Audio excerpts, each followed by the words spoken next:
Hello everyone, and welcome again to Nettle, the best platform around for distance learning in business, finance, economics, and much more. Please don't forget to subscribe to our channel and click that bell notification button below so that you never miss fresh videos and tutorials you might be interested in. Many thanks to our current Patreon supporters for making this video possible, and we would also greatly appreciate if you consider supporting us as well, so please check the link in the description for more details. My name is Sava, and today we're going to investigate the risk parity portfolio technique, that is a portfolio optimization framework where you find optimal weights across different asset classes so that the contribution of each asset class towards the total portfolio risk is equal. And today we're considering 6 major asset classes, that is large stocks represented by the S&P 500 ETF, small stocks represented by the Vanguard Small Stocks ETF, Treasury bonds represented by the TLT ETF, corporate bonds, high yield bonds represented by HYG ETF, and gold as well as real estate investment trusts also represented by respective exchange traded products. And we have got data on the total return indices from end of March 2016 well until end of March 2021, so for a good 5-year period. And now let's calculate the daily returns by using the simple holding period return formula, total return index today divided by the total return index yesterday minus 1, and apply it across all 6 asset classes and across the whole 5-year sample period. The first thing we need to do before we calculate the risk parity portfolio or even consider looking at various risk optimization techniques is to calculate the covariance matrix of annualized covariances alongside all 6 asset classes. And to do it fast using Excel formulas, we can use first the covariance.as function, sample covariance, and apply the index function to code the whole matrix in one go. So first of all, let's refer to the first row of our returns, lock it both in terms of columns and rows, and in terms of our index, let's refer to the row indicator, that would be cell P4, locking the column over here, and then go in until the very end. So we need to refer in the same manner to the very last row of returns, this being row 1260. And here we need to lock rows and columns as well. And to specify the second asset class we want to calculate the covariance with, we can copy this formula across and then change this P4 cell to the column identifier cell R2, locking the rows in this instance. And as we want annualized covariances and not daily covariances, again, this doesn't really matter for the risk parity portfolio optimization, it just makes the results more interpretable, more intuitive. We can multiply by 252 as covariance scales linearly, and there are 252 trading days in a year typically. And we can enforce this formula and drag it across the whole matrix to figure out the covariances of all assets with themselves and with all other assets. And we can see that notably there are some negative covariances representing mostly treasury bonds, hedging the risk of real estate investment trusts and the stock market. However, we're not interested in hedging today. We're interested in the risk parity portfolio. And the main motivation of the risk parity portfolio is that if you've got several asset classes, and we've got 6 here, and you try and figure out, what is the optimal allocation of capital across these classes, the easiest, perhaps the most intuitive way would be to do an equal weighted portfolio, with each asset class having allocated 1/6 of your capital in that instance. So the weights would be 16.67% on average. And that would mean that if you calculate the variance using the matrix multiplication formula outlined over here, so we'll need to apply the mmult function, refer to the row vector of weights, and then multiply it by the matrix multiplication formula of the covariance matrix. And let's lock columns and rows here as we will manipulate the formulas and consider different portfolios, and then multiplied by the transposed vector of weights, meaning that would be a column vector now. And if we do this matrix multiplication formula and enforce it using Shift-Control-Enter, we'll get our annualized variance. And to make it more interpretable, we can calculate the annualized volatility using the square root function. So we can see that this equal weighted portfolio will yield 11.13% annualized volatility, which is much lower than the annualized volatility of the stock market, meaning that this diversification across the asset classes kind of works. However, what are the risk contributions of each of the 6 asset classes we have identified here? To understand what risk weights are, we have got this formula that is frequently used in the risk parity portfolio framework. Here we refer to the ith element in the vector that multiplies weights by the covariance matrix. We multiply it by the respective weight omega I, and we divide it by the total variance of the portfolio to get the contribution of a particular asset class towards the total portfolio risk. So let's figure it out. Let's first of all calculate this vector when you multiply the covariance matrix on the left by the row vector of weights just once. And here we'll just select the 1/6 vector and apply a mult function multiplying the row vector of weights onto the locked, as usual, covariance matrix. And again, enforcing this using Shift-Control-Enter. And then we can calculate the risk contributions by referring to these cells, the elements of this vector, and multiplying them by the respective weight and dividing them by the total variance of the portfolio. And here we just need to lock the column.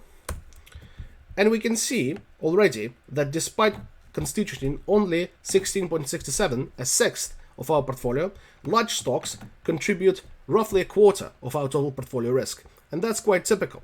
We can see that small stocks and real estate investment trusts are even higher in terms of risk loading, contributing almost 30% each. And the easiest, perhaps the most common illustration of what's going on with the risk parity portfolio and why it can be more attractive than alternatives is that if we consider a traditional 60-40 asset allocation that allocates 60% towards large stocks and 40% towards treasury bonds, we'll see that in that case, large stocks would take on more than 90% of the total risk, while treasury bonds would constitute less than 10% of the total risk. And ideally, and that can stem from some investment management practices and investment philosophies, you would generally want your asset classes delivering equal amounts of risk to your total portfolio risk contribution. So it means that instead of weights being equal, we want these risk contributions to be equal, and each should be equal to 1/6. So how one might do it, how one might approach this task? Well, there are 2 ways. Let's first start with our equal weighted portfolio first and apply Excel solver to figure out the optimal allocation that would equate all risk contributions. To do that, let's just copy all these formulas across and start with an equal weighted portfolio and figure out the deviations that we have got over here from our ideal case. Each asset class contributing exactly a sixth of our total risk, meaning that we'll need to figure out the absolute difference between our current risk contribution and the ideal risk contribution, which would be 1 over the number of asset classes in our investable universe. So here it would be 6. And let's apply this deviation formula to all 6 asset classes and then calculate the sum of these deviations. And then we'll be able to minimize the sum of these deviations while holding the sum of total weights constant and equal to 1. And that is quite a common constraint in investment management, which is always there when you are doing solver optimization of any portfolio, not just risk parity. So here we should go data solver, and we can see which function we can optimize to arrive at optimal risk weights by varying the portfolio weights. We can minimize the sum of our deviations from parity, so cell P20, by changing our variable cells R17 to W17, which are, if you look at it, just the weights of our asset classes. And we obviously need our sum of weights to be equal to 1. And we can solve this task by using gradient descent, GRG nonlinear, clicking solve, and waiting until our optimization algorithm arrives at the optimal solution. And it won't take too long because this task is quite simple. And we can see that we have successfully reduced our deviations from parity to 0 by varying the weights of our now risk parity portfolio. We can see that here our risk contributions are all now equal to 1/6 each, and that has been achieved by drastically increasing the weightings in treasury and corporate bonds, leaving the weight of gold roughly the same, and reducing the weightings in stocks and real estate investment trusts. However, sometimes you might want to achieve this type of optimization without using solver, and given the fact that this optimization task is quite easy, it is certainly doable using the logic of iterations and iterative search for the optimal solution. So here let's implement just that.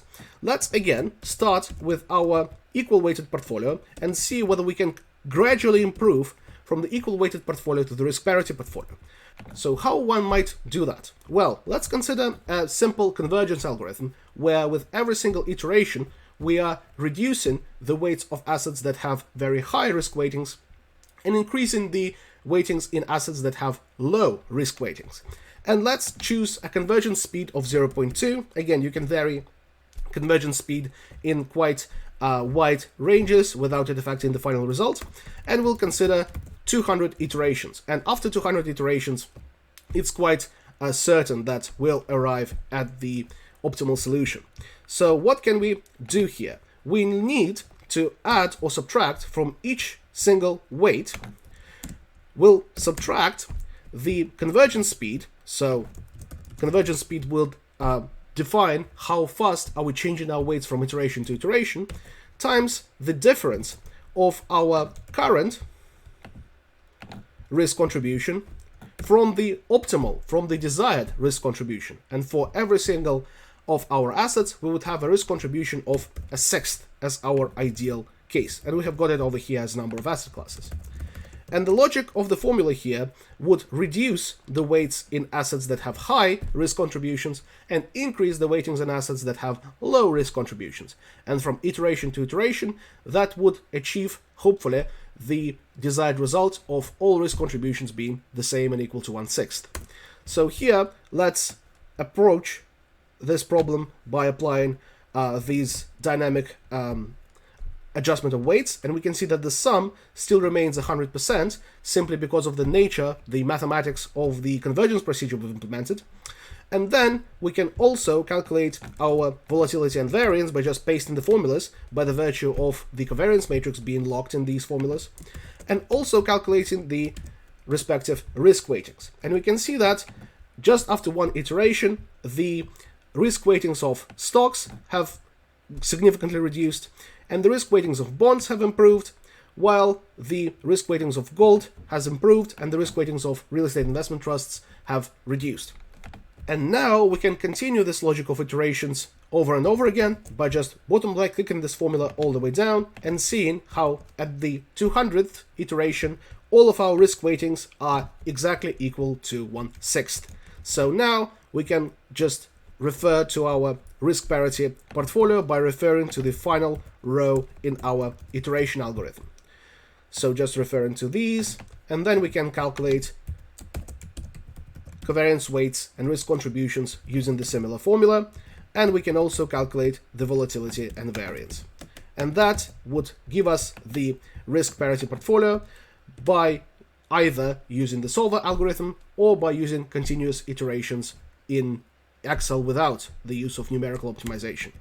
And in terms of the convergence speed, if you choose too fast of a convergence speed, like 1, then the risk parity would not be achieved simply because the algorithm would not be flexible enough to achieve that. So if you see that at your convergence speed, the risk contributions are still not equal, just reduce it slightly and it should work just fine. And that's all there is for calculating the risk parity portfolio using Excel solver and iteration logic without the use of numerical optimization tasks. Please leave a like on this video if you found it helpful. In the comments below, I'm eager to see any further suggestions for videos in business, economics, or finance you would like me to record. And don't forget to subscribe to our channel or consider supporting us on Patreon. Thank you very much, and stay tuned.